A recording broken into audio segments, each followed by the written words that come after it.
Thank you, Mr. President, and all of you for convening here today on this important matter. When President Trump took office, he made it among his highest priorities the restoration of peace anywhere and everywhere in the world where the opportunity presented itself. And it's met with great success in a number of places. We had a conflict between India and Pakistan, which was a very dangerous conflict, and one that he chose to engage in and was able to bring it to, be very involved in bringing it to a cessation of hostilities. When Thailand and Cambodia were engaged in hostilities, the president got involved over a weekend over in the United States, and were able to play a critical role in that regard as well. We are very grateful to some of the countries in this room that were helpful in that regard with the DRC and Rwanda, and work remains to be done. But again, a conflict that presents grave dangers and extraordinary humanitarian challenges. With Azerbaijan and Armenia as well.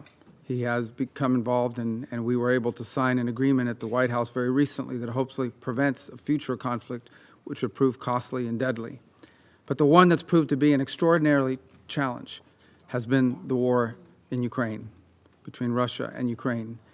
The President has worked on it tirelessly, has invested a tremendous amount of his own time, energy, and the highest levels of our government.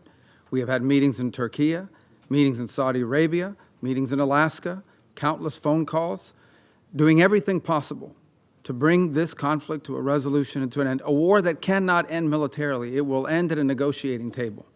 That's where this war will end. But the longer it lasts, the more people will die, the more will be destroyed. Some of the numbers we are seeing in the loss of life among military personnel, for example, on the Russian Federation side, are staggering. Staggering. In 1 month alone, more loss of life than in the entirety of the U.S. engagement in Afghanistan or Iraq. This war has to end, and we have done everything we possibly can and will continue to do everything we possibly can to bring it to an end. Very generous offers have been made. For example, a ceasefire at the current lines of contact, while all the other details on the future of the conflict could be worked out in terms of future territorial lines. The President has shown extraordinary patience in terms of not assessing additional sanctions in the hopes of having a breakthrough in this regard. And all has come to what appears to be not just a stagnant one, but an era, and we've entered a period of what appears to be potential even escalation, with the historically highest number of strikes we've seen over the last few nights and before. And now we are also watching incursions into neighboring airspace by both drones and airplanes. The President is a very patient man. He's very committed to peace, but his patience is not infinite. And as he has said repeatedly, he has before him the opportunity and the options of imposing additional economic costs on the Russian Federation if necessary in order to bring this to an end.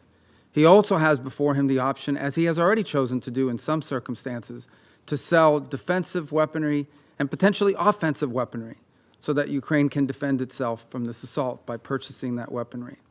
So I'm here to say to the Security Council, the United States remains as committed as it has ever been to a peaceful resolution to this dangerous conflict. But there will come a moment in which we will have to conclude that perhaps there is no interest in a peaceful resolution.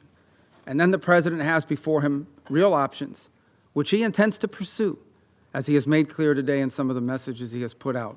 So I strongly urge the Security Council, the member states here, and those who are not part of this as well, to do everything in their power, and including the Russian Federation, to do everything within their power, and the Ukrainian side for that matter as well, but all sides, to bring this war to an end before it becomes something that will last another 3 or 4 years, lead to more destruction, both economic and at the same time a loss of life and loss of property and loss of futures.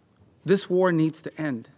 But if it does not, if there is no path to peace in the short term, then the United States and President Donald J. Trump will take the steps necessary to impose costs for continued aggression.